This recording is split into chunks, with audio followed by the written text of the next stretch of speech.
Alright, let's get this over with. We're pretty much almost done here. Apparently, this is the final act of Snatcher, Act 3, and it's also supposed to be the most cinematic of the acts. I also heard that apparently it wasn't really that long, and it doesn't really waste any time. Wait, whoa, hold on a second. Did I? Oh yeah, I turned off the audio again because I was looking some stuff over. Okay, let's get started. So yeah, I guess this is the grand-ish finale of Snatcher. Let's hope that the save data actually saved. So, another thing I wanted to mention, so the lack of input that was happening during the gunplay segments in the previous part, Act 2, I was looking over my playthrough. I was comparing the gameplay to my inputs. Hey, Stromboli, how you doing? Thanks for coming in. And it turns out, yeah, the first time my controller started spazzing out and I died because of it, but the second time through in that one cavern where I had to kill all those insectors, on my second attempt, my controller seemed like it was working fine. It was actually, the reason why I was having such a hard time killing insectors was because the game was just eating my inputs. And it had nothing to do with my controller spazzing out at all, because that wasn't the case. So, yeah, that's definitely something that I needed to take down in my review. Like, I'm not entirely certain if that's a common thing that happens in on original hardware, and unfortunately, I do not have a Sega CD to verify it myself. And I highly doubt I'm going to get a straight answer from anybody else. I don't think they really care enough to notice a problem like that if it is present on original hardware. It might only be a Sega CD thing. It might not be a problem in like the PS1 version, the PC-88 version, the MSX version. It might just be this version. But since my review of this game is based on the Sega CD version, yeah, that's definitely something I'm going to take down, and that does definitely hurt this game's score. Especially considering that there aren't really that many gunplay sections in this game. So, but anyways, yeah, I pretty much just spewed a lot. But I intended to like save all this for my my snap judgment review after I finish this, but I guess I just kind of wasted all that. If I remember what I was complaining about, then I'll just tack it on there. All right, Act 3. Let's finally get this done. Let's what? Wait, what?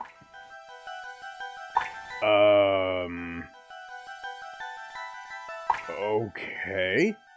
I guess I thought I saved my game at the end of Act 3. Shit. Well, I think I should have a save state though, so I'll just have to go through that instead. And I'll go back and unlock the hardcore achievements later. All right, let's see. Hopefully, I should. There we go. Countries are beginning to arrive at the conference center. All right, let's finish this up. A major poll of domestic and international opinion, carried out just last week, shows that the vast majority of respondents favor a complete quarantine of Neo Kobe as a means to combat the risk of the Snatcher menace. Now that the Chief's death has been confirmed, it won't be long before they strip us of our Junker authorization. They will be deciding how to handle Neo Kobe at the summit in just 3 hours. There are rumors that they're going to use nukes on the city to make sure the Snatchers are wiped out. That's ridiculous. Come on, this is the 21st century. That may not be as improbable as it seems. The world's leaders are When has that argument ever changed anybody's mind? The Chief was going to calm this hysteria in his speech at the summit, but that'll never happen now. 3 months ago, government pressure on Junker operations increased dramatically. Gillian's transfer here was really our last chance. Our own chief was snatched. It's not too surprising they don't want to trust us anymore. I've heard that the Army and FBI are going to take over operations now. That's correct. That too will be officially decided in 3 hours' time. 3 hours, eh? Is there any way we can find a hideout in that time? If we don't, we and everybody else in this city are finished. As far as they're concerned, we're just like a cancerous tumor that has to be cut out. We have to hit the Snatcher's headquarters before then. Gillian, can you do it? If we only knew where it was, I should be able to manage something. Hitting their outposts like Queen's Hospital won't do any good. We have to find their main nerve center.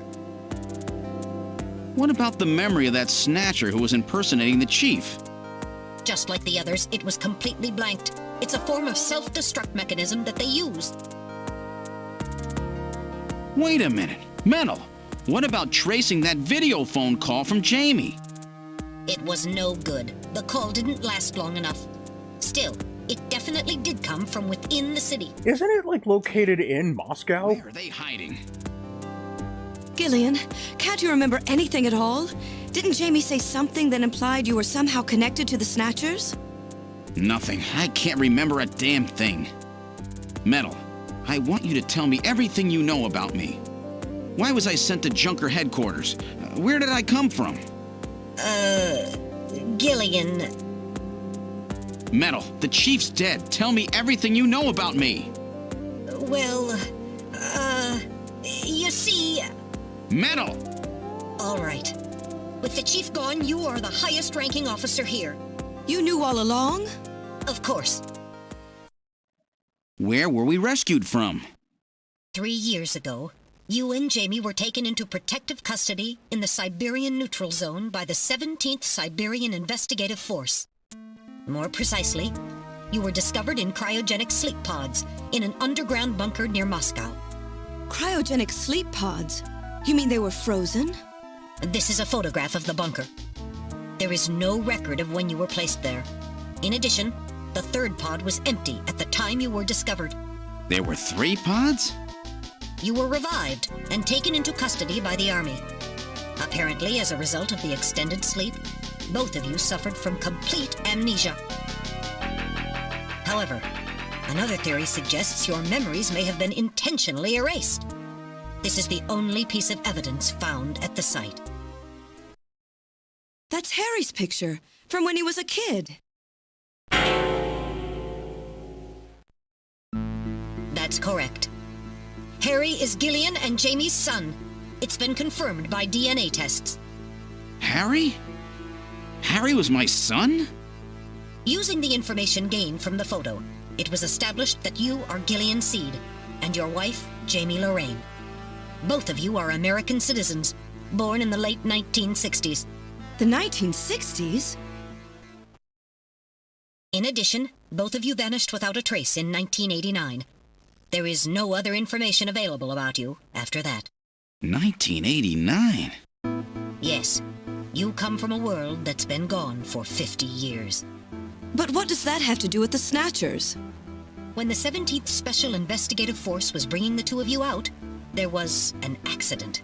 Though the two of you were all right, most of the 17th was killed. One of them was a Snatcher. Of course, before their departure, they all underwent thorough examinations. So, if one of them was snatched... It had to be somewhere in Siberia, right? That's correct. And in order to attempt to determine the origin of the Snatcher, as well as your true identities, you were assigned to Junker headquarters. The hope was that exposure to the Snatchers would help you regain your memories. Moscow? 50 years ago? Almost everyone who was in Moscow at the time was killed in the catastrophe. So Gillian and Jamie are the only living witnesses? Harry. Harry was my son. Did he know? No, it was highly classified information. He was never told. I was never able to do anything for him. Wait a minute, Gillian. Didn't Jamie say something about taking a boy hostage? That's right. They must know about Harry and are using him to threaten her. We have to find their headquarters quickly. We've only got 3 hours. Gillian, let's think this all through again. We may get some kind of a hint out of it. You're right. There may be some clue in the way they're operating. All right, let's go over what we know about them. All right. Let's see. First of all, what is the Snatcher's weak point? The Snatcher's weak point. Isn't it their head? Like, there's like a little slit in their forehead, right? And if once you shoot in there, then... Okay. I guess it's not referring to, like, how to actually kill them. But wait, aren't ultraviolet rays, like, doesn't it just, like, melt their skin away? Like, it doesn't actually kill them, right? Or did I, like, overlook something?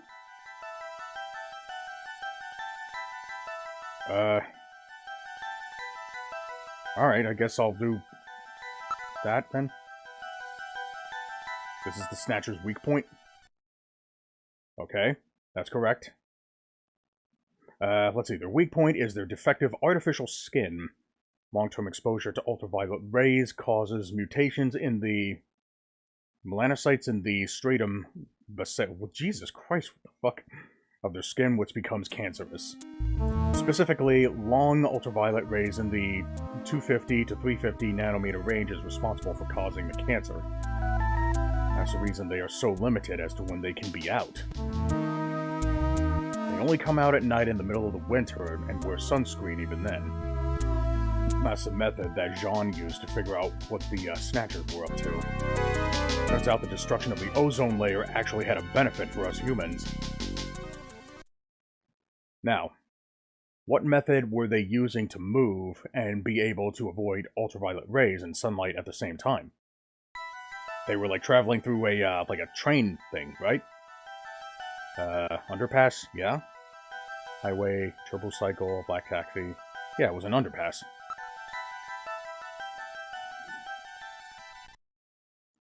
They were using the abandoned tunnels of the old tube liner system to get from place to place. That's how they were able to move around without being noticed. Nielsen's apartment, the old factory, Queen's Hospital, all the hideouts were connected by the tube liner. Maybe there's a tunnel under their main base as well.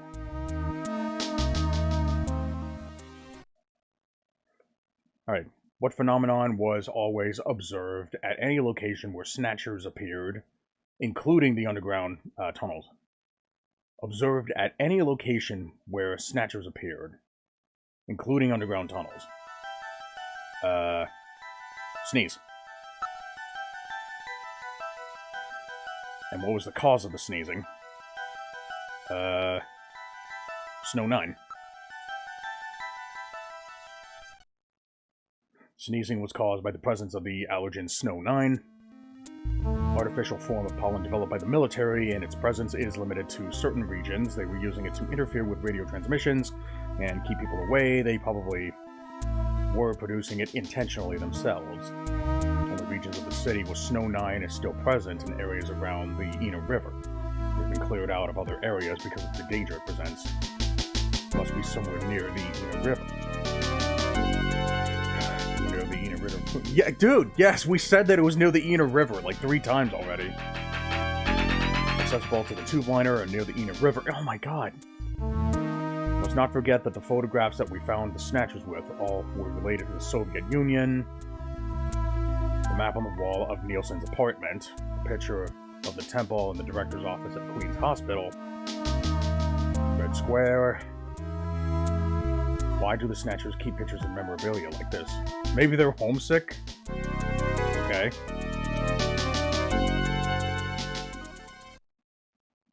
Let's analyze this a little closer. What city is related to all 3 of these pictures?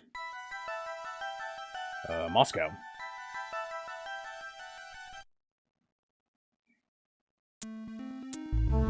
Moscow must be where they come from. That must be the basis of their programming. These people have a hometown that is dear to them. Their creators may have put a hometown into their programming. Advanced artificial intelligence systems, so they may have needed something like that to maintain their emotional balance. But they needed to give them some kind of image as an emotional base. an eye. In other words, this homing instinct thing of theirs has led them to set up their headquarters in some place that reminds them of home, or their creator. What part of this city is like Moscow? Moscow's really cold, right? They get a lot of snow, don't they? Snow? Oh yeah, wasn't there snow in the video? In Neo Kobe in several years. Well, then that's not it. Wait, what about that pollen? That crystal bioengineered stuff, Snow 9? Now that you mention it, wasn't it snowing on Jamie's video phone call? That's right. Their hideout has to be somewhere close to the Ina River. The Ina River flows for miles around here, Gillian. We could never search it all in time. Gillian, let's look at a map of the areas investigated so far. This is an enlarged view of the southwest portion of the city around the Ina River. This blue area is that in which Snow 9 is present. Now I'll superimpose a chart of the abandoned tube liner tunnels. From this, we can establish those areas with Snow 9, which are accessible by subway tunnel. Damn. Nice try, but it's still too large. We could never cover it in 3 hours. Don't give up so fast, Gillian. What about that image of home thing we were talking about? Maybe there's some kind of geographic similarity. Maybe the same view can be seen or something. I'll display a map of Moscow alongside. What's this? Look, the rivers are exactly the same shape. This is the Moscow River over here. It looks like we're on the right track, Metal. Show us the location that Jamie and I were picked up from. All right, right here. Metal, before the catastrophe, what was at this location? The headquarters for the entire Soviet Union, the Kremlin. The Kremlin?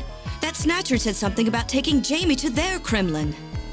Metal, what spot in Neo Kobe would match up with the location of Moscow's Kremlin? I mean, it's not obvious. Look, I'm looking at it right now. Calculating. This is the spot. Jesus It's presently Christ, you occupied idiot. by an old church. It's rather large, but reports indicate it's been abandoned for nearly 20 years. And it's right in the middle of the Snow 9 and subway area. That's it! That's their headquarters, their new Kremlin. Gillian, let's go! Wait, Gillian. I want to go with you. Sorry, Mika. Whoa. Hey, I'm a junker too. What happened to you know. the audio quality? And you're a great one at that.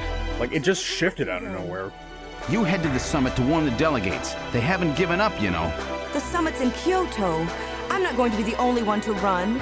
You've got to convince them not to use nukes on Neo Kobe. We found their hideout. There's no need now to sink the whole island. Yes, but... It's a tough job. Can you do it? Okay, Gillian. I'll do what I can. Thanks. Thank you, Mika. Don't say it, okay? Let's go, Gillian! Gillian? Yes? What? What's wrong? How about dinner sometime? Dinner? Yeah, you know, dinner. Mika. Not interested. I thought it would be nice, you know, to kick back, relax. It's Christmas after all. Christmas, huh? That honestly looked like white noise in her eyes. Hurry. That's a promise, right? I heard you. Yeah. Okay. But I gotta go to church first. I'll see you soon then. Okay, Metal. Let's go. Now I can't unsee it. This is the last turbo cycle, okay?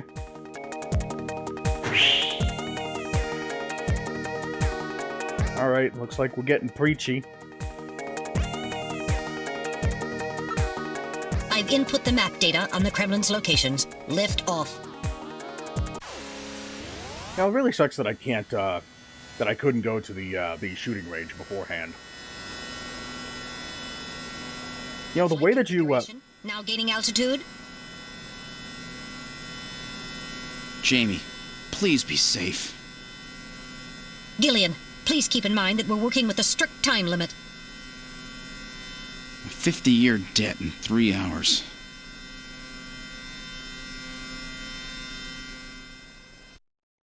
because you know the way that you access the hardest difficulty in the shooting range, Snow 9 region. Please like put it on is your not breathing conventional filter. in the Direct slightest. inhalation is dangerous.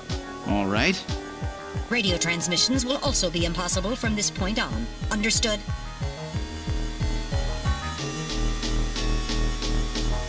Like, it's not as easy as just selecting a Version to difficulty. hover configuration complete. Gillian, we've arrived.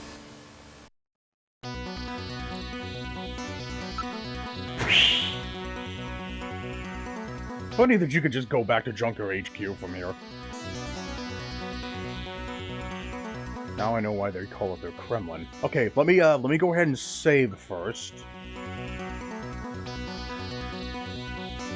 You know, just so I can have something to... oh, wait, hold on. Wait a minute! Oh, shit! Hold on, no. Ah, damn it, I forgot. I started saving in the second file. God damn it. Whoops. Okay. God, no wonder I fucking loaded back into that insector thing. All right, that was my fault. I thought I might have like accidentally saved over something in the I guess emulation. Oh, but god damn it, that means I can't unlock hardcore achievements. You know what? Fuck it. I'm not that far from the beginning. Like, I haven't actually started anything. Let me oh shit! I saved over save too. So I basically just unlocked an achievement in softcore mode. Okay, let me see. Lost achievement. Whoops. Yeah. Whoops. Yeah, that was my fault. I was just being stupid. Yeah, this is the data that I was supposed to load.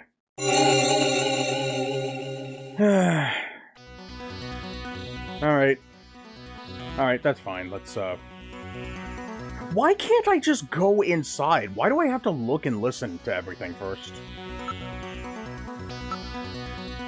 There's quite a resemblance to Safe Path. Okay, hold on. I'm gonna try something. Okay. Alright, so that doesn't do anything. It did something back in, back when we were looking for, Gibson. But I guess not this time. Try to avoid inhaling any of it directly. Okay. Keep everybody away.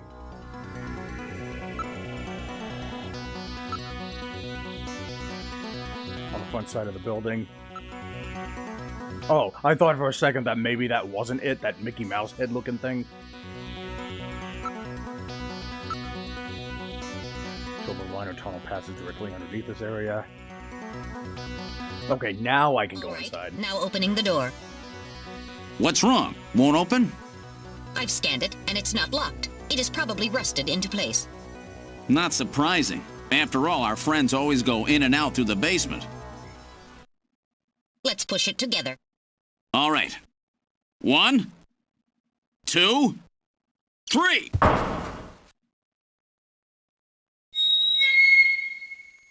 That got it.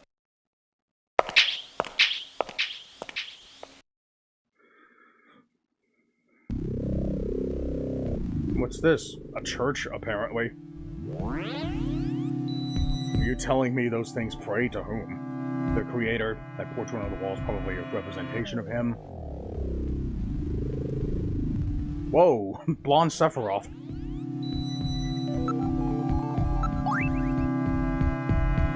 God, doesn't he fucking look like it? Kinda?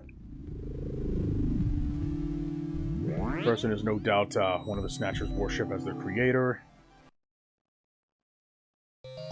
Random? What the fuck?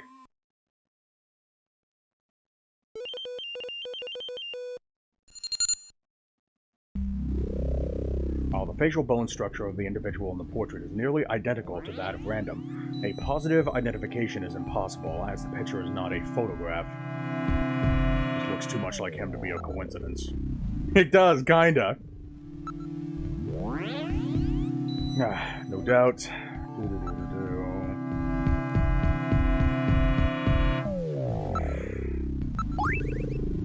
Something's written on the painting. The creator. Oh shit, it is random. Is it? Professor Modnar. One Snatcher was talking about. Appears to be a portrait of that person. There are a number of scratches on the surface. They were almost certainly caused by the Snatchers. Like, see, I was able to figure that out, like, almost instantly. Like, just spell the name backwards. Continue back? Wait, continue back? What the hell? Okay. Moving into the back. Ah, into the back room. Okay.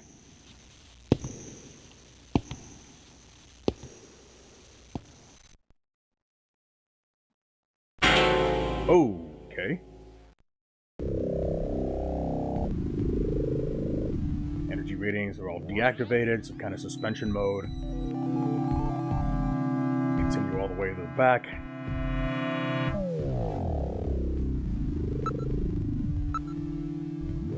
Endostructures, which have yet to be artificial skin installed, the bone sizing devices and skull slits are all still set to the smallest sizes. Their victims haven't been chosen yet. They've just been waiting their turn. Number of containers stacked up in the back of the room.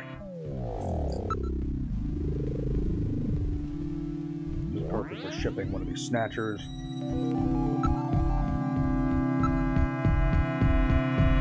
All they need is their energy packs. The gender units have yet to be installed. Do not see any tools or equipment for maintaining anything in the area. This room would appear to be just a storage area. Some kind of a label here. 23rd Siberian Investigative Force.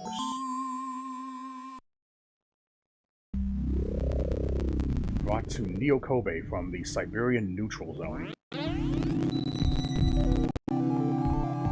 Just like when they found us, so Siberian Investigative Forces bring the Snatchers out of Siberia into storage here. Just wait here in storage to be reactivated and adjusted after their victims are selected. They hold the answer to that question. Okay. Oh shit. Hey, Pizza Pasta, how you doing? Thanks for coming in. Back from getting a dog in Minecraft and losing him to a creeper on the same day? Oh my god.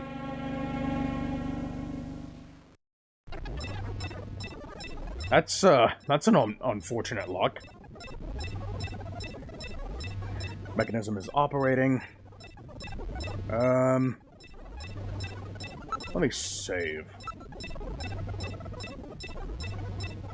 This may turn out to be the last time we ever save anything. Okay.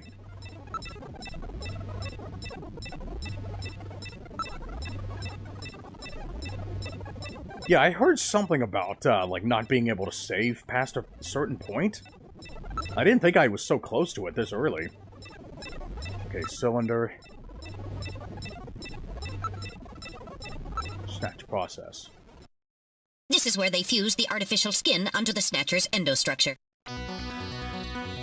First, they adjust the size of the still skinless Snatcher to the size of the individual. That was my fault for having him follow me while hunting for gunpowder. Ah, okay, yeah, I see. Expansion or contraction of sizing rods.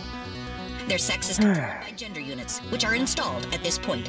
Then, the face is modified to match the intended victim by adjusting the size of the upper and lower jaw. I didn't realize that you could actually command pets to, Just like to do Gibson anything in said, that Minecraft. means there are limits to the size of the people that I mean, they I can knew that there snatch. were like, you know, chickens The and limits of the mechanism mean sheep, that they I can't guess. snatch children, the elderly, or people who are very tall or heavy.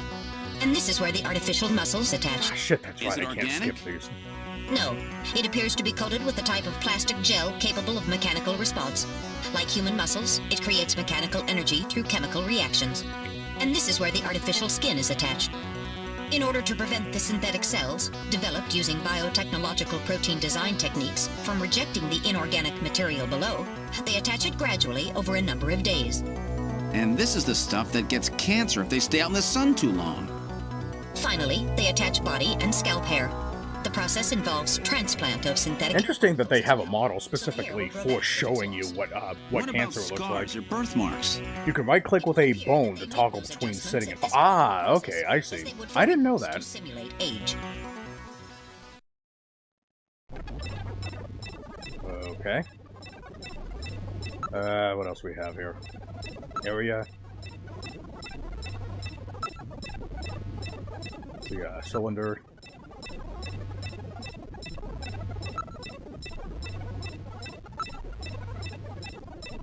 Weak ultraviolet rays are being projected from above. Way beyond anything we saw at Queen's Hall. Oh, is the are the ultraviolet rays like are they training these skins to be able to resist them more easily, kind of like allergy shots? The whole area is protected as a clean room. There's a door at the far end of the room.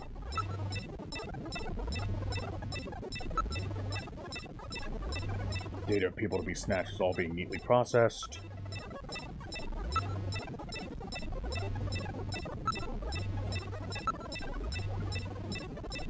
So this is where the whole thing begins. The endostructures arrive here from the Kremlin. Then they convert them into copies of their victims. And finally, they head out into the city using the old subway system. With artificial skin maintenance being handled at Queen's Hospital. But who's behind all this?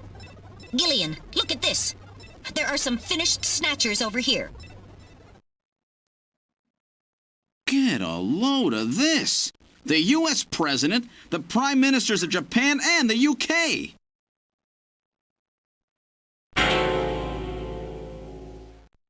Gillian, you're in here too. Figures. They were looking to snatch every VIP at the summit. And the last junker, you. It definitely looks like they plan on moving out beyond Neo-Kobe. If they were to snatch every major world leader, they'd practically be able to control the planet. Still, that's odd. With their flawed skin, pulling something off like that would really be difficult. Chin said they had found the key to developing a perfect artificial skin. Maybe they've already produced it. No idea. But the number of snatchers here makes it clear that they're up to something new. Gillian, this is definitely their nest. We should destroy everything. Not yet. Not until we found Jamie. Metal, how much time do we have left? The summit should have begun by now. We don't have much time. And once our legal privileges are suspended, I won't be able to help. In fact, I'll be forced to restrain you. I know. If the military wants to avoid nukes and goes for a surgical strike on this facility, what would they likely use? Probably a phased particle beam from one of the attack satellites. A phased particle beam, huh? That'll wipe this complex right off the map. Everything, including the soil, will simply evaporate. The attack will leave just a large crater. Metal, can you convince them to give me another hour? Even 30 minutes will help. Understood. I'll try my best. And I'll try to find and rescue Jamie in that time. I can't transmit here due to interference from the Snow 9. I'll have to leave the area and then send the message. All right. Do it, Metal. Wait, can I save first? Gillian, don't forget. 30 minutes. You must get out before then. I understand. Gillian, I'm sorry I couldn't help you better. Don't worry about it. I'll be able to move faster by myself anyway. 30 minutes should be plenty. Go, Metal. Yes, sir. Don't forget, 30 minutes. Wow, what a terrible time to leave Metal. Like, at the very least, they should have just told you, oh, this is the last time that you... And I'm not talking about, like, manually saving first in order to learn that. Ironically, the Snatcher leaders would be far more competent than the ones in office, right? Yeah, I don't doubt that. Oh shit, what the fuck? Okay, I have an idea. I didn't talk about this earlier. But let me focus first.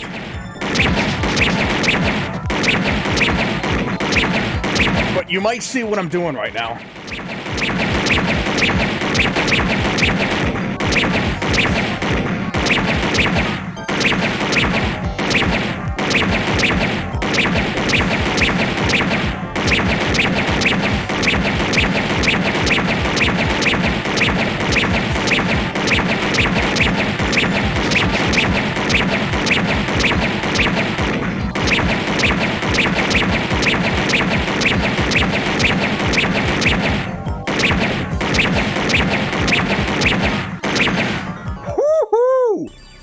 Holy shit!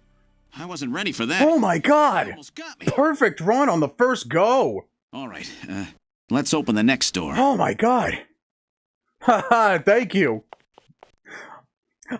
Yeah, I've heard people say that apparently that was supposed to be the hardest part of the game, Doesn't look like there's... but I actually managed to no damage that shit. Ah!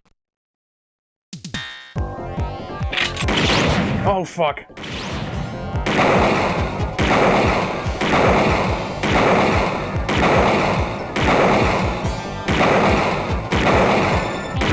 Okay.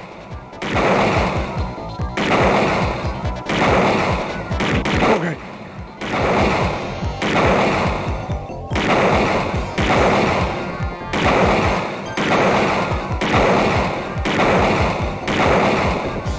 Ah, fuck.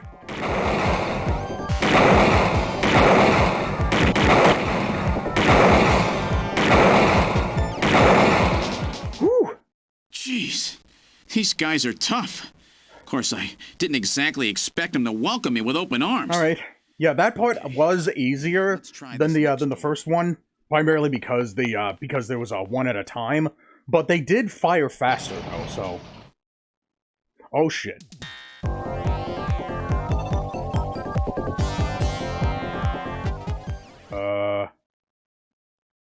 Jamie, are you all right? Gillian, you came for me. Are you hurt? No, they won't lay a finger on me. Not until the new artificial skin is completed anyway. Artificial skin research? You? Gillian, I've got my memory back. All of it. What happened? Tell me, Jamie. They said they'd kill him. They said they'd kill Harry. They forced me. I had to help them with the skin development. They said I had to help them because the professor was ill. Wasn't getting any better. Gillian, the engineer Harry, he's our son. He's been living on his own now for 50 years. Jamie, I'm afraid that Harry's... There was nothing I could do. They forced me. But I can't do it anymore. Jamie! The professor, he just died. He was over 100. The professor? Damn. What? This old man? Not bad. Don't you remember? It's Professor Modner. Professor Petrovich Modner. What? This old man is Modner? He's been confined here for 3 years now, just to develop the Snatcher's artificial skin. Wait, Random wasn't a Snatcher, was Doing he? that to your own father. Whose father? Jamie, I don't have any idea what you're talking about. You really can't remember, can you? Jamie, tell me who I am. What were we doing at the Kremlin? Are you sure you really want me to, Gillian?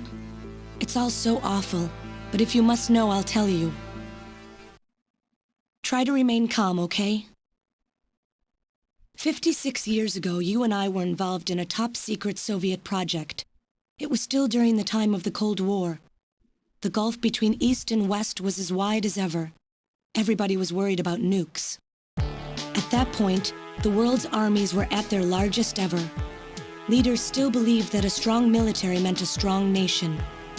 There were rumors that there would be an agreement to end the production of nuclear weapons. On the other hand, the major powers like the US began to get involved in a space weapons race. But not the Soviets.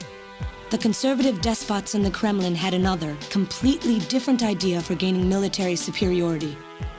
A horrible plan, something no one else would think of. At that time, the countries of the communist bloc were facing an economic crisis. Popular movements pushing for democracy were springing up all over. Communism itself was facing extinction. Facing pressure from the reformers, the Kremlin began to panic. And that's when that horrible, childish plan was launched. And that was the Snatcher Project. Replace your enemy's leaders with puppets of your own. Then you control their governments, their economies, take over a country from the inside out. That's right, Gillian. And to develop these robots, they assembled some of the most brilliant scientific minds from around the world. Some of them were even brought in against their will. At the crux of that development effort was a group called the Frankenstein Project Team. You and I were members of that team, Gillian. It was a 4-person team led by the late Professor Modner here. The robotics expert was Professor Modner himself. His son, Elijah Modner, handled genetics and microbiology. For nanobiology and picobiology, myself. And for behavioral science and psychology, you, Gillian. Early development was carried out at a lab in Novosibirsk, but was later moved to a secret facility under the Kremlin. At the time, the Glasnost and Perestroika movements were gaining momentum, and they rightly feared for the existence of the program if it should become known. But some of the reformers did learn of the project, and they conspired with the US to block it. Gillian, you were a CIA special agent sent by the United States to infiltrate and sabotage the project. I was CIA? Yes, and the government knows that. That's why you were assigned to the Junker team. What? Who am I? Work on the project continued to go smoothly. But then, on June 6, 1996, there was that accident. A mysterious explosion at the Chernobyl facility spread a bacterial weapon that was under development there into the atmosphere, destroying the country and the project. Gillian, was it you? Did you set off that explosion? What? You can't be serious. You think I caused the catastrophe? Somehow, during the confusion, Professor Modner and our son Harry managed to get picked up by American agents. But we couldn't get out in time, you and I and Elijah. In a shelter below the Kremlin, we entered a cryogenic sleep. Our plan was to sleep there until the toxic effects of the bacteria were safely passed. And then 48 years later, 3 years ago, we were discovered by the 17th Special Investigative Force. Yes, but when they found us, Elijah's pod was already empty. Elijah Modner? That guy whose picture was in the church? The one that looks like Random? That's right, Elijah is alive. Elijah is here and working on the Snatchers. Why don't you let me finish your little story? Who's there? It's been a while, hasn't it, Jamie? Ah, yes. And Gillian.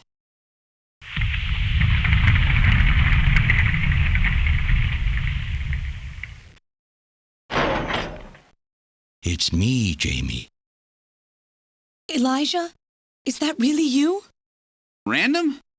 No, not quite. So you remember me, do you? I am Elijah Modnar, the only son of Professor Petrovich Modnar. I'm afraid I've grown somewhat old and feeble since we last met, however. Elijah, why are you doing this? Your father, Professor Modner, he passed away a few minutes ago. What? My father? My father is dead? Elijah, what happened Like a to typical you? old man with The Elijah Alzheimer's. I knew could never do anything like this. I've changed, Jamie. These 40 years have changed me. I can't believe it. What happened to you? What happened to me? Jamie, do I actually have to explain it to you? I hope to God there's not another Jamie, boss fight it's after you. this. Your beauty is the cause of all that has come to pass here. I highly doubt I could skip this if there 57 is. years ago, I was obsessed. With my research, yes. And with you, Jamie. At the time, I was still young, having just graduated with my genetic engineering degree. My father's connections got me on the team, and there, I met you. You were working as my father's assistant. Your beauty, your smile, I was stricken. I saw something in you that I never felt with women of my own country. You warmed my cold, young heart, Jamie. You opened me up, and I couldn't stop my feelings. Elijah. Oh, I was so happy. The political situation was crumbling around us, but every day was a joy. I gained my father's trust, and with you there watching over me, I was able to work as hard as I ever have on the project. I However, my happiness did not last for long. Gillian, it was you. You showed up and all was ruined. You arrived and joined our project team. Far from home, Jamie found comfort in a man from the same land. Your relationship grew quickly, and all I could do was stand by and watch. Jamie and Gillian fell in love, were joined, and even had a child. Harry. Even then, my feelings for you only grew stronger. Worried about me, my father tried to have me removed from the project, but I persisted. Jamie, I always wanted to be near you. And then, the democratic movements that had consumed the rest of the Eastern Bloc spread to our country as well. The Cold War was over. The hardliners who had pushed for its development were stripped of power and the project was cancelled. The reformers, trying to cover up the existence of such a crazed project, ordered that all materials related to it be destroyed and that we stand trial for our actions. Jamie and Gillian were to be returned to their homeland. That's about the time that I learned that you, Gillian, that you were a CIA agent, and that you were trying to pass documents on our research to your military. The country had sold us out. I'm no politician. I couldn't care less about what happened to the country. All I cared about was my research and Jamie. And I was to lose all of that, everything. For someone so young, you cannot understand how great of a shock that was. Elijah. That is when I decided, I swore I would see that secret, crazed project through to the end. At the time, the bioroids were 80% finished. The main part, their endostructure, was essentially completed. But we still were having trouble with the artificial skin, the area that Jamie and I were assigned to. We called it artificial skin, but there was of course no need to duplicate T lymphocytes, Langerhans cells, or endocrine cells.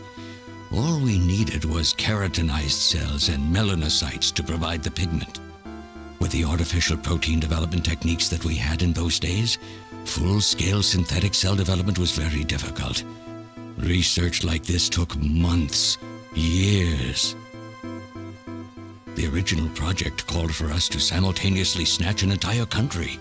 In other words, a whole nation, or an entire city, had to be snatched over the course of one night. For that reason, a powerful biological agent, which could quickly and effectively kill the population of the country, was being simultaneously developed. Lucifer Alpha. That's right. A type RAO11 virus which another team was developing. For someone like myself, who was closely involved in the project, blowing up the lab was quite a simple task. My God, Elijah, do you know what you're saying? That explosion killed half the world's population. I moved all the materials and records essential to the Bioroid project into the shelter and executed my plan on June 6th. After sealing off the lab, I brought the two of you with me to the underground shelter, and we entered a cryogenic sleep. But not before I programmed an atmospheric research satellite to transmit a wake signal when the danger from Lucifer Alpha had passed. And 10 years later, Lucifer Alpha naturally mutated into a non-toxic form. But the automatic revival system failed to work. Oh no, it worked. Just as planned, it revived me 10 years later. A little sooner than the two of you, of course. But even though you sealed the lab with the explosion and everything, you should have been exposed. Why weren't you? Oh, I was. But by that time, the vaccine L-Angels had already been developed. So everything went just as you planned it then? Yes, up until that point. But my real struggle was yet to come. My original plan was to revive Jamie as well, and for the two of us to finish the development of the bioroids. You, Gillian, you were to stay asleep forever. But I just couldn't bring myself to do it. Not after looking at Jamie's peaceful face there in the pod. Besides, I could never have convinced her to work with me on the project anyway. I knew the time was not yet right, so I changed the timers of your pods to permanent on. How? How could you do such a thing? And so for the next 40 years, I worked alone in that cold and lonely room under the Kremlin, trying to complete the artificial skin for the Snatchers. For days and days, no one would visit me. I never saw the sun or felt the changing of the seasons. Still, I always had Jamie by my side. You were always there for me to talk to. Just you and I for 40 years in that dark cellar. Oh, you poor, poor man. And then, 3 years ago, my research was finally completed. First, I snatched the Siberian Special Investigative Forces to establish a transport route for the Snatchers. And then, to test the effect of large-scale snatch operations, I chose Neo-Kobe City to be my experimental sample. Neo-Kobe is cut off from the surrounding areas, a sort of miniature country in itself, making it a perfect test site. And since it's a melting pot of various races, it would also allow me to gather extensive data on Snatcher modification and operational techniques. In addition, the element of suspicion or mistrust, which runs deep in Japanese culture, was another reason I chose this site. But your test revealed a critical flaw in your machine's artificial skin. Yes, quite unexpected, I'm afraid. All my research for 40 years. I gathered data and worked day and night to find a solution, but nothing seemed to work. So that's why you decided to bring Professor Modner here, right? That's correct. I discovered my father in one of the government's hospitals. He was old, but still very sound of mind. Naturally, he would not cooperate with me. Of course not. He'd never become involved in something like that. So, unable to receive his assistance, I decided that I had to have yours. But a mistake on my part allowed both you and Gillian to be taken into custody by the authorities first. Just what are you trying to accomplish, Elijah? You must know you can never get Jamie back. I'm only interested in discovering what I can of the human animal. In the past, it was because of Jamie. My motive is different now. It sounds like you're just suffering from the wild arrogance that corrupts so many scientists. Humans are such weak creatures. No matter how much they trust one another, the tiniest speck of suspicion can destroy it all. Look at how the Snatcher problem has caused such wild unrest. No matter how much science advances or how high we set our ideals, we eventually begin to suspect each other, to hate each other, and then to kill each other. The Snatchers are nothing more than a tool for bringing out this reaction. I am simply using the Snatchers to elicit the true nature of the human animal. I think this experiment has shown me the limits of human society. I sincerely doubt it will be able to reach any greater level of prosperity on its own. If human society ever hopes to reach greater heights, what is needed is an absolute leader, a firm ruler who isn't affected by these trivial episodes of mistrust. You're crazy if you think people would ever obey Snatchers. Of course they wouldn't. But if they don't know, they cannot object. There has been a time in every age that the people have longed for a god to lead them. As long as they give the people no reason to suspect them, then they can easily become their gods, indeed, a new race of super beings. We are almost there. Once we perfect the artificial skin, Snatchers will transcend man to become this planet's true human beings. But you'll never get your perfect skin now. Professor Modner is dead. I no longer have any use for my father. I have a sample of the new skin he developed. Once I've analyzed it, I'll be able to make as much as I need. Or if need be, we could simply culture the keratinized cells, epithelial cells, and melanocytes in the quantities that we need. What are you talking about? How could you get a sample of perfected artificial skin? Why don't you take a look at this? We found this in the rubble of Queen's Hospital. I knew it. Random! Oh, an acquaintance of yours? He's a Snatcher? That term isn't exactly accurate. This bioroid was constructed by my father without my knowledge. He modeled it after me in my youth. He built it right here in this facility. And not only that, he programmed it to destroy Snatchers. This bioroid caused me serious difficulties. It's designed and built far better than my Snatchers. The machine itself thought it was human. My father input memories for it all the way back to childhood. Those too were apparently mine. Haven't you yet realized? Random Hajil is Elijah Modner spelled backwards. How like my father, silly old man. He did virtually overnight what I could not do in 40 years of effort. Furthermore, he makes a bioroid so perfect, even the bioroid itself believes itself to be real. Quartzy, how you doing? Thanks for coming in. The cells of the skin he developed are self-replicating. Once in place, no further transplants or culturing is necessary. God, 2 Pokemon have spawned during this time. Its main and locomotive systems are completely shut down. It's just scrap now. But the artificial skin is being kept alive. This we need.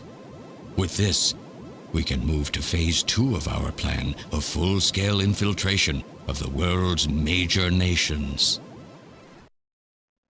The summit's already over. You'll never succeed. What does the summit matter? Nothing holds us back now that we have this perfect skin. We can go anywhere we want, and there will be no way to tell us apart. I will have free control over the world. Nothing will be able to stop me. Politics and free thought will no longer have any meaning. My will alone will decide the course of human history. You egomaniac. Do you think you can snatch the entire population? There's a fully automated Snatcher factory under the Kremlin. Even as we speak, scores of new Snatchers are being born. But no matter how hard you try, you won't be able to snatch the people's heart and soul. What do you hope to gain from this anyway? Jamie, the human race is composed of fools. But I'm different. I will be its savior. Indeed, not just of mankind, but of all life on the planet. I'm afraid that won't be possible. Metal! In 10 minutes, this church will be struck by a phased particle beam. I am guiding the beam from the attack satellite using GPS and 15 navigational satellites. The beam cannot miss. Everything in a 2 to 3 kilometer radius from me will be destroyed. Stop this foolishness now. I will not have my research destroyed by some souped-up pocket calculator. Metal, what happened at the summit? The delegates, worried about the Snatcher menace, voted unanimously to allow the... Aw, damn, that sucks. The military is presently imposing a quarantine on Neo Kobe. What? Do they intend to kill everybody? The populace is in a state of panic. However, they have agreed to lift the quarantine if this church is struck by the phased particle beam. This is our last chance. I will handle things here. Gillian, Jamie, you two must flee. You insignificant mass of metal. You'll never... One move and I detonate. Gillian, run! Metal, this is crazy! We can't let a single Snatcher get out of here. And this new artificial skin has to be destroyed as well. I will not allow some talking scrap pile to get away with this. If you were the aiming point for the beam, then I'll just have you thrown out of here. Grab this little one and take him out of here.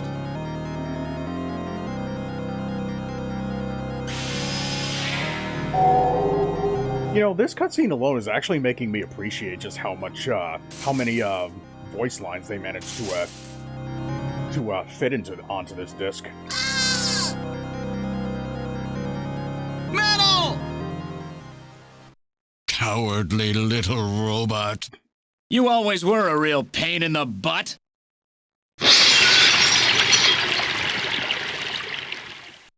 What's that?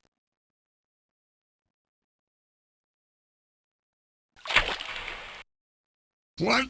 How did... You're supposed to be deactivated. I don't go down that easy, old man. Stop this foolish... Shut up! Let's try to make our final moments peaceful, shall we? And you Snatchers, you touch the little guy and the old man's head comes off. Random! I've always hated being used. Why don't you watch the final act with me? Gillian, you only have 5 minutes. The turbo cycle is just outside on standby. Use that to flee. Let me go. I'm Elijah Modner. I'm your original. I don't care if I'm an original or a copy or what. You and I are gonna die right here. If we both die, there won't be a copy anymore now, will there? The stupid logic of a simpleton, of a machine. Whatever it is, it's my will! Machines have no will. Machines cannot sacrifice themselves. We'll see about that. You have 4 minutes. You must go. And don't forget to take care of the factory under the Kremlin. Stop! Gillian, even if these memories in my head... Oh my fucking go! Yeah, I know what you mean. Our memories of our time together are all too real, Random. Yeah, apparently those are more important than your fucking lives. Gillian, it has been most recreational being your partner. Oh, Metal! If you can, try to pick up the pieces for me, okay? Like we did for Little John. Little John? Oh! Okay, Metal. Hurry! You only have 3 minutes. Thanks, you two. Jamie, come on! Most recreational. I know, right? No! Don't let her go! No! You pathetic old fool! You don't even know how to love someone! You stupid machine! What is that idiotic... My guess is that no one has ever loved you before. By snatching you, I'm finally gonna get my real self back!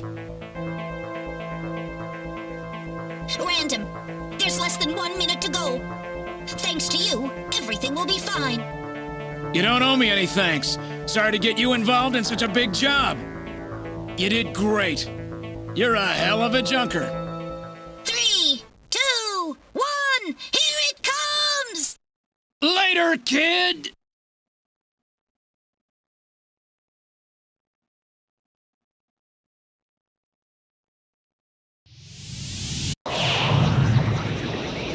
It was a little bit past 1, but okay.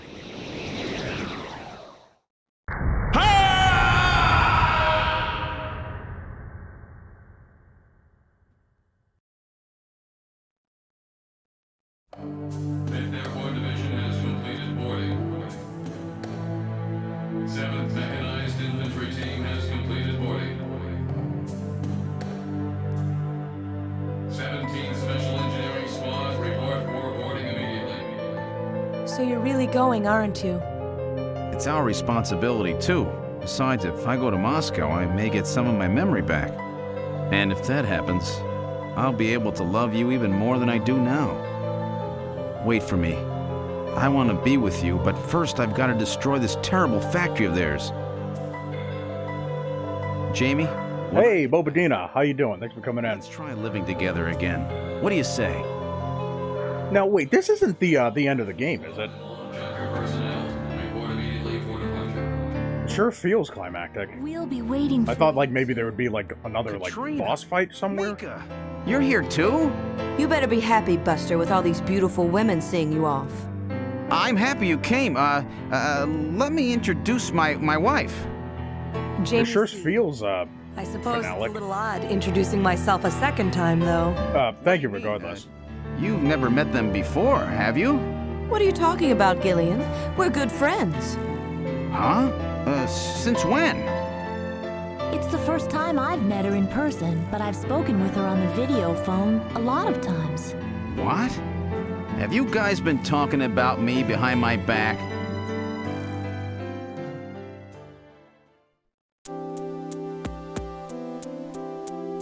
Oh, okay. I guess, talk? Trying to learn more about you was what got our relationship started. Before I knew it, we really became close, didn't we? Really gone beyond just friends, Sounds pretty good to me. You have a warped mind sometimes, you know? Okay. That's, interesting that there needed to be a, interactive, thing for this dialogue. How lonely it was being home alone all the time. She told me that Jamie was always worried about me, so I gave her a video phone call. Even Alice gone, I was really lonely. Oh, goddamn. So easy to talk to, it's like I've got two real sisters now. They're just like family to me now, okay. Wait, whoops. Okay, Jamie? Can your memory back will mean that you'll remember the things about me you hated. Dealing with each other's imperfections is part of what being married is all about. I think it's more so about being human. I don't think it's, you know, exclusive to just marriage.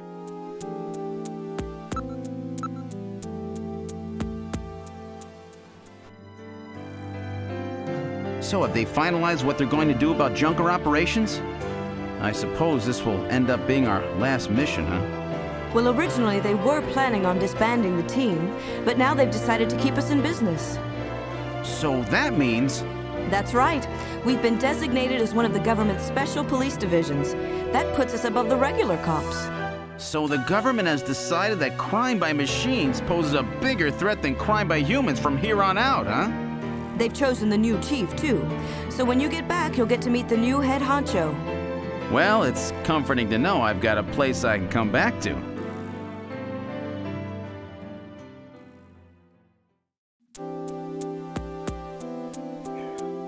Alright, shit. I've only been streaming for a little over an hour. I kind of thought that this would, last a little longer. Second lieutenant as well, so let's try to, work well together. Second lieutenant, how come my rank is even lower than what I had in the army? Whatever you do, just come home safe, okay? Why did that need to be text? When you get back from this job, you still have a dinner date to keep with me, you know. Don't worry. I won't forget my promises to either of you. Oops, almost forgot. Of course, I'll want to spend some private moments with my wife, too, huh? What's wrong, Jamie?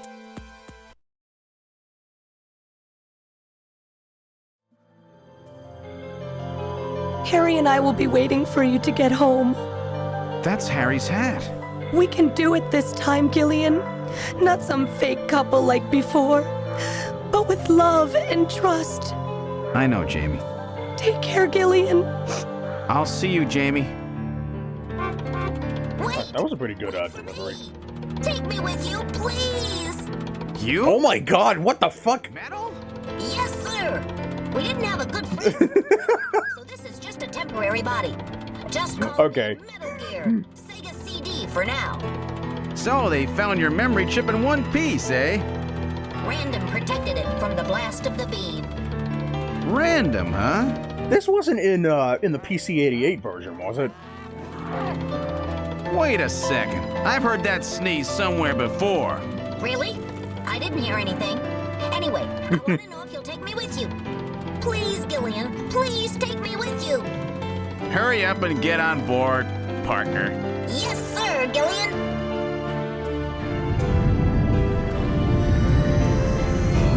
I wonder, is that just a like is it different depending on the console version you play? Like if you play the MSX version, then he's an MXX.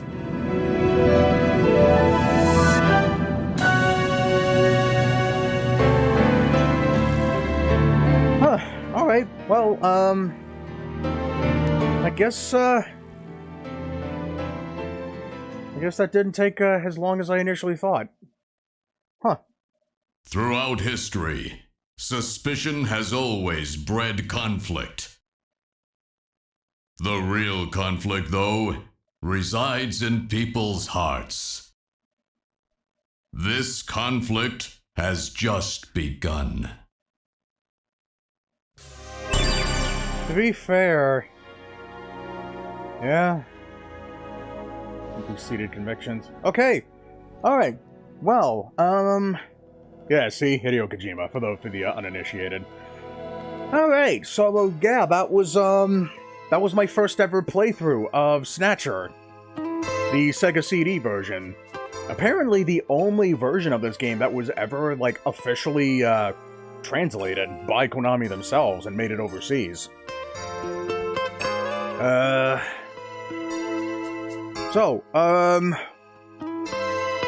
Snap Judgment review, I guess. What did I think of it so far? There was a lot of very weak parts in the interactive side of things.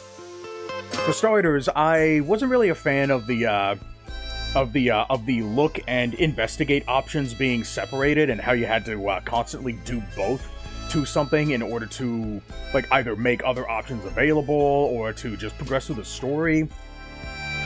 It's almost like the game was trying to force the player to explore all of these minor details in the dialogue, almost as if it's kind of a harsh way of putting it. It's almost like the game didn't have any confidence in the player that they would want to look at this stuff on their own. Because, like, the majority of the playthrough, I was primarily just trying to get through the main story. Was trying to set the gameplay out to, yeah, it does seem like it was trying to pad the gameplay time. Because the thing is, though, like, I don't really mind, like, a game being short, as long as you can make that short time enjoyable. But the fact that they tried to artificially stretch out that gameplay time by trying to make it so that, you know, certain options are only made available, how do I want to put this? I don't want to make it sound like, I don't want to make it sound like you could just conveniently, like, make an exception wherever you want. Like, there were a lot of times where at least I don't know about, you know, the player in general, where I, you know, figured out a lot of things before the character did, and I was looking for the right option to select in order to progress. Turns out there were some situations where I had to keep selecting all these other options before the correct one popped up. There were times where I had to keep selecting options before I had to, how do I want to put it? I know what you mean, some slight inconsistencies and prerequisites. Yeah. Yeah, I really do think that, you know, it's really nice that there is a lot of, there's a lot of, like, optional dialogue, a lot of, you know, just side things that you can explore if you wanted to, like on your own time or on your own accord. But the player should be inclined to want to do that if they're already enjoying the game. And for me, like, that just wasn't really, you know, I guess that wasn't really true in my case. You know, not to mention that, you know, because a lot of this gameplay was just artificially stretched out, it seems very, like, anti-replayable. Like, if you wanted to, like, get up to a certain point in the game, like, you would have to, like, go through all this other stuff, you know, before you, like, it doesn't seem like there's any way to, like, you know, select your act or select a certain point and then just load up. You know, after you, I guess after you finish an act or after you finish a certain point. I don't know, I might be wrong, but it might pop up after after these credits here. But yeah, a lot of the, oh yeah, and another thing too is that there weren't really a whole lot of times throughout the story where the player was really allowed to, like, figure stuff out on their own.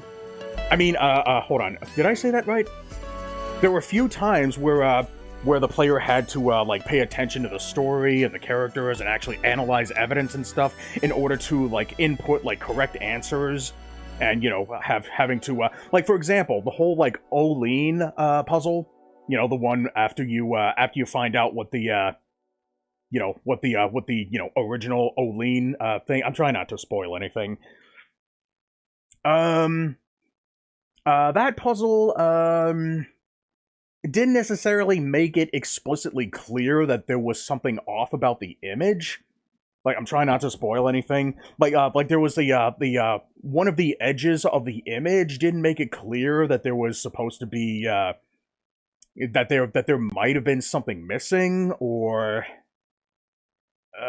damn it, how do I put this in a non-spoilery way?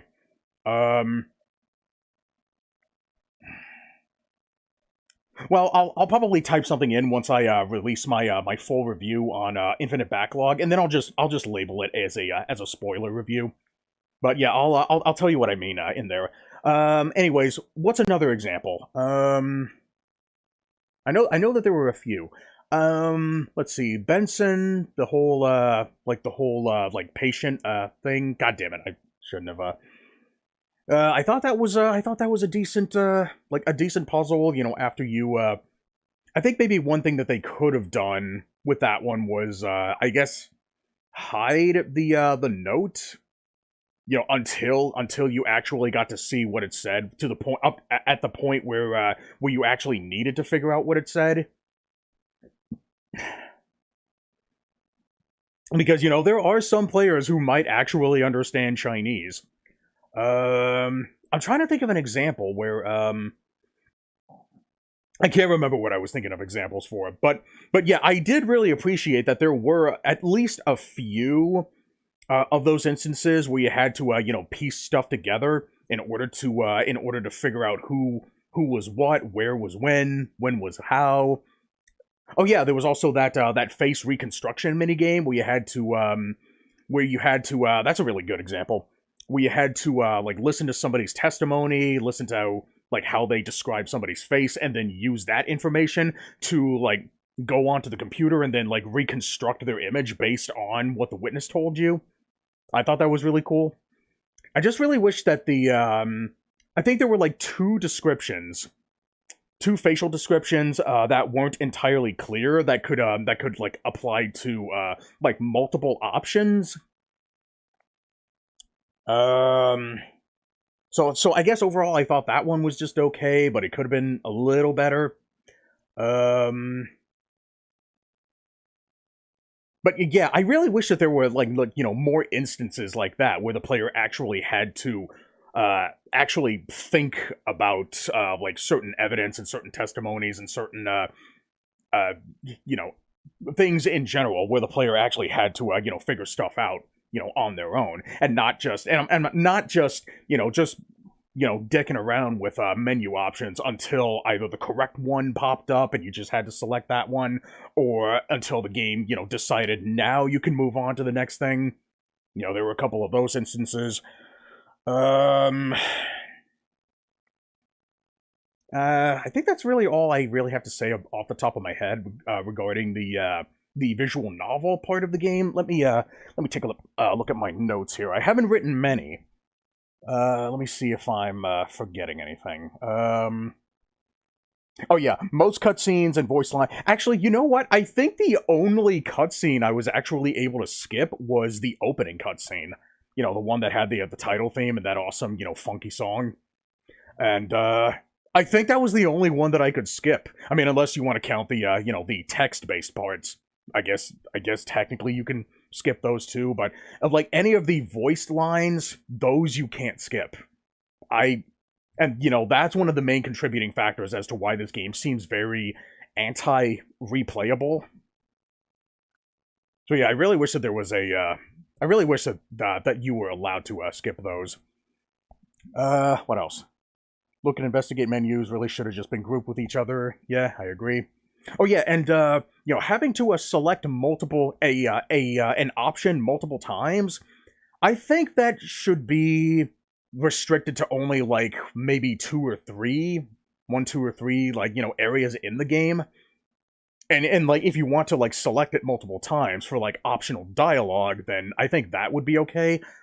But it just kind of felt unnecessary for like progressional purposes, especially considering that it's been used so you have to do it like so many times in the game. I just think it went a little overkill.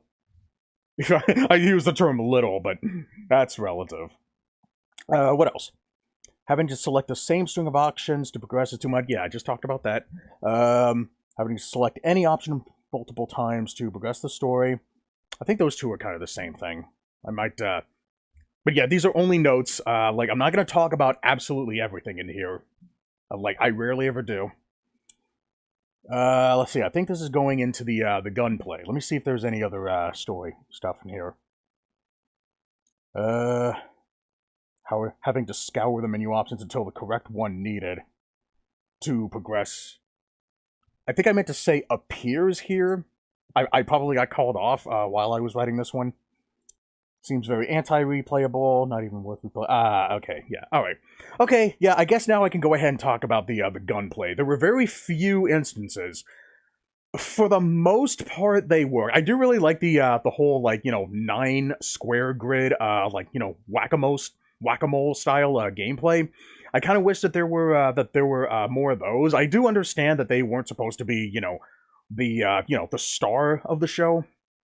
I wish there was a few more gunplay. Yeah, I do wish that there were, at the very least, a few more. I don't know about a lot more, because I don't want that to, detract from, the main point of the game, which was, the detective work. It's pretty cool playing with the light gun. Oh, yeah, that's right! This game did support the light gun, didn't it? If you didn't know what's coming. Yeah. I find it really interesting that if you were playing with the controller, yeah, I was playing with the controller the whole way through. I find it really interesting that that you have to press a separate button in order to equip your gun. I think that probably could have been used to like you probably could have used that to like for like some kind of purpose, like in the gameplay. Just the physical aspect of the physical aspect of clutching the light gun, having it at the ready in one hand. Right, yeah. Yeah, I guess, yeah, I completely forgot about that, yeah. But, the fact that there weren't any, that there weren't really a whole lot of, gunplay sections in the game, most of the time your light gun's just kind of sitting there, just, not doing anything. But yeah, playing with the controller, I found it really interesting that you had to press a button in order to ready the gun. I'm not entirely sure if that was a thing with the light gun peripheral. Maybe it was, maybe it wasn't. Yeah, more gun parts would have been great. Yeah, definitely more. But yeah, like I said earlier, I didn't want there to be, too much more, primarily because of the whole, the game, primarily intended to be a cyberpunk, like, detective, visual novel. Let's see, what else? Blaster shots have about 0.3 seconds of cooldown. Yeah, I think that's, I think the blaster shots probably could have benefited from having, like, buffer, inputs. Yeah, buffering, like when you, that's basically when you press a button, while another input command is active, and then, like, once that command is over, then the next one activates. I thought that was really interesting. I think maybe a better usage for the instead of holstering and drawing your gun, I think I probably would have preferred a reload function instead. That way you actually have to, like, spend a little bit of time to, like whenever you find, like, maybe a break in the action, and then like reload your gun. Yeah, I think that would have been, because that's something like that would have added for a it would have made for more strategic gameplay where you actually had to, like, find breaks in the action. And I guess like maybe reload one bullet per button press, and then have that like give that like a 0.1 or 0.2 second cooldown. And that can really keep the player on their toes. You know, trying to figure out exactly when to shoot, when to reload, like when are they safe, when are they like not safe. I think that would have added, you know, a little bit of a strategic element to how the player approaches the combat. But yeah, that's just the side idea. What else? It was an odd choice to have a button dedicated to drawing and holstering your gun. You know, I actually would have been okay with the whole holstering thing if it was actually used for like a purpose in relationship to the combat. Like maybe you could holster your gun in order to I guess like bring a Snatcher's guard down, or maybe if you wanted to like maybe put it away to like, you know, I guess prevent a Snatcher from firing for some bizarre reason, I guess. I don't know, make something up. Make it so that if the Snatcher doesn't detect an immediate threat, then they hesitate in the firing. I think that would have also added a you know, a strategic element to the combat. Octopus, let me catch this one. What else? Yeah, it did seem like an unnecessary step to take during the combat. You know, once you draw the gun, like you never need to put it away. Let's see. Meaningful purpose, like putting the gun away to lure out an enemy. Yeah, that's another idea. From hiding and making them vulnerable. Yeah, that's another good idea. You know, like if it's impossible to hit an enemy. Yeah, putting the gun away could lull them out, and then yeah, that could be something. Or maybe to recharge your shots or something. Yeah, use that in combination with my my reload idea that I just threw out there. Oh yeah, inputs were constantly being eaten. Yeah, so I think I said this near the beginning of the stream. I initially thought that it was because my controller was spazzing out, because currently my controller was it's kind of on the fritz at the moment. But in my previous in my playthrough part 2, act 2, like I attempted that one god damn it, what were they called? Insector shooting thing. Yep. After the after you found out who who was the Snatcher in your place of comfortableness, it took me 2 tries. The first time my controller was spazzing the hell out, but the second time I was looking over the gameplay footage. The second time my controller was working just fine, but there were times when my blaster wouldn't fire when I was clearly pressing the X button, and you can see it in the controller overlay. You know, that green controller thing in the top right corner of the screen that reads my inputs. My controller was working just fine during that point, so yeah, I can only really conclude that my inputs were being eaten by the game, and yeah, that's definitely something that I can't overlook. Now, I'm not entirely sure if that's a problem with the original hardware, or if it's just a Sega CD thing. I don't know if this problem is, present in any other version, like the MSX, PC-88, PS1, or whatever. But since my review is going to be based on the Sega CD version, since that's the version that I just played through, yeah, that's definitely something I'm going to that's going to affect my final score. Hey, we both caught Octafish. Good job. Let's see. Anything else? Yeah, I looked over the playthrough. Let's see. I'm going to say that problem felt worse when I played back in the day with a controller versus Leica. Oh, wow, really? It felt worse? And were you using original hardware? Or were you using an emulator or a core? Like, the controller felt like it ate inputs where the gun didn't feel that way. OG said, oh, yeah. Okay, thank you so much for telling me that. Because now that I have, some kind of a witness testimony, I can you know, I can actually take that into consideration. So yeah, it's not. So it seems like it's not just an emulation issue. Like this actually happened on OG hardware. Okay, so yeah, it was definitely it was definitely eating inputs. Yeah, I am so glad that I got confirmation from somebody who actually played the original thing. Yeah, thank you so much for that. Okay, yeah, now I sound now when it comes to putting in my review, now I sound more like I know what the hell I'm talking about. Oh yeah, it also came out on the Saturn. Huh. Is there anything else? I did really enjoy the, yeah, like you needed to wait a frame between button presses. Yeah, I was talking about the cooldown. Yeah, it seems like there's about 0.3 seconds of cooldown. I was testing it earlier in the shooting range, but it honestly kind of feels like the cooldown is longer, like during the actual like insector fights, or like I guess like Snatcher fights or something. So I'm gonna do a little bit. I'm gonna do a little bit more experimentation to you know, just so I can you know, do a compare and contrast. But yeah, the cooldown, like, you know, that's something that I don't really have an issue with. You know, it didn't you know, it didn't get, you know, ridiculous like 0.5 seconds or 0.6 seconds. Yeah, it was just the input eating.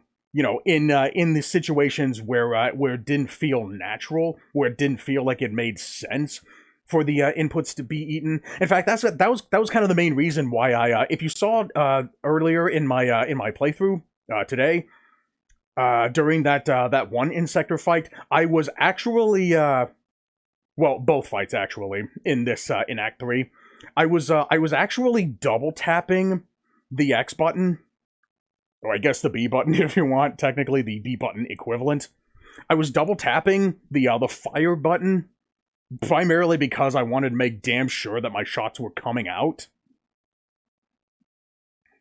But, you know, I shouldn't have to do something like that. You know, if the you know, if they just did a better job, you know, making sure that those instances didn't happen. I can't remember if the game made a distinction between what controller you're using in the options menu. I think in the options menu, I did see that you could select between. There was an option that said if you wanted to play with the joypad only. So I'm assuming I don't have any you know, light gun accessories. I don't really have any way to emulate them, but I'm assuming it also had the option to play with a joypad and a light gun. And I think like once you selected one of those options, the only way that you could change it is by restarting the Sega CD, the console. Do you remember having to tell it what you were using? Yes. If you, I think, don't quote me on this, but I think if you only have a controller connected and you don't have a light gun, it won't allow you to select the light gun option. I wonder if that's what dictates the weird lag between shots. Interesting. I never considered that. I didn't think it mattered, but it is possible, you know, considering that this game was designed with that idea.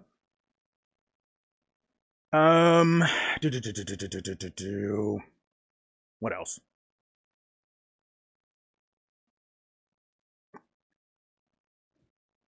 But yeah, the initial you know, the initial shot cooldown, the whole like 0.3 second thing, like that I'm okay with. But yeah, I was more so referring to the shots where it doesn't seem like it would make sense for there to be cooldown. Like you could probably, like, if you look at my my second part, at least my second attempt in back in Act 2 against the insectors, you'll probably see you know, what I'm talking about. Okay, but yeah, that was I guess that's pretty much all I have to say. I don't really have a lot to say about the whole light gun thing, you know, since I don't have any way to you know, really be able to emulate that. But yeah, I guess that's pretty much all I really have to say about this game. I talked about the story, the gunplay. I really like the music in this game. You know, that was definitely a highlight. Graphics looked really good. Voice acting is not the best, but, you know, for a game that came out back in, like, back in the early 1990s, or 1990, whenever, at least the Sega CD stuff. Interesting mix of 80s movie stuff. Yeah, I really did like the, that feel that it was going for. Definitely had that, 1994, yeah, thank you for that, 1994. But, you know, yeah, for the year that it came out, it was surprisingly, you know, decent, you know, especially considering, you know, what was considered the standard for voice acting. Yeah, there were a couple of, you know, there were actually a couple of, high points in the, voice acting. I really liked, what was her name? Mika, I think it was? I think hers was probably the best performance. I'm just trying to think of, maybe anything else.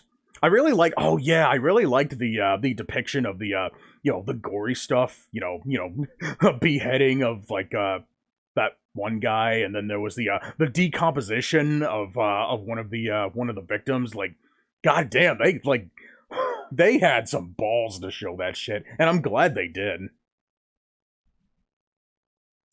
And yeah, it's definitely aged better than most of the you know, most of the 3D stuff that we see today. Like, that was actually kind of satisfying to look at. It's too bad there isn't more of this on the Sega CD. I guess I can't really comment on that because I'm not, you know, that majorly familiar with the Sega CD. And another thing you gotta remember is that this game is technically a port of a game that came out, like, back in 1988. So,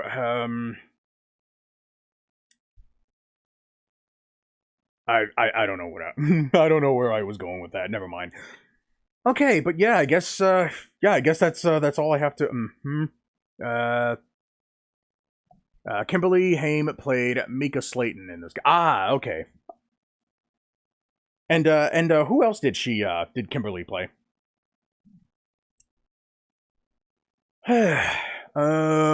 Is there anything else I want to talk about?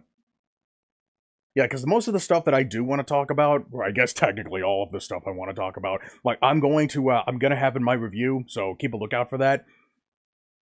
I guess I can't really think of anything else, which is you know, you know, only natural considering that this is just a top of the top of the brain review. Like once I actually get down to you know, sitting down and writing my review on this game, then you know, a lot more stuff will come back to me.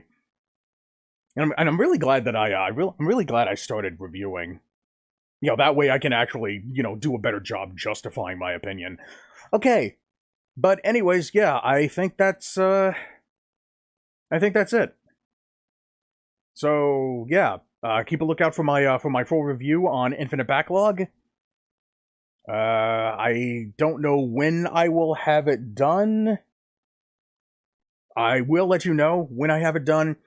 Hopefully I can get it done within the next few days. But once it is done, I will let you know on Discord where it is. But, you know, those who know me well know that I usually I upload everything to the same place anyway, so. Okay. So yeah, that's it. Goddamn, hour and 43 minutes. I almost spent about as much time as the ending cutscene just reviewing this game. At least off the top of my head, my snap judgment review. Okay, let me go ahead and look for somebody to raid. I highly doubt there's anybody at this hour that I'm currently following at the moment that I can raid. Especially considering that today is a weekend too, so it's kind of a long shot. If not, then I'll just drop you guys off at Demon Rider. Doesn't look like he's raiding. No, it doesn't look like he's raiding. Let's see, who else?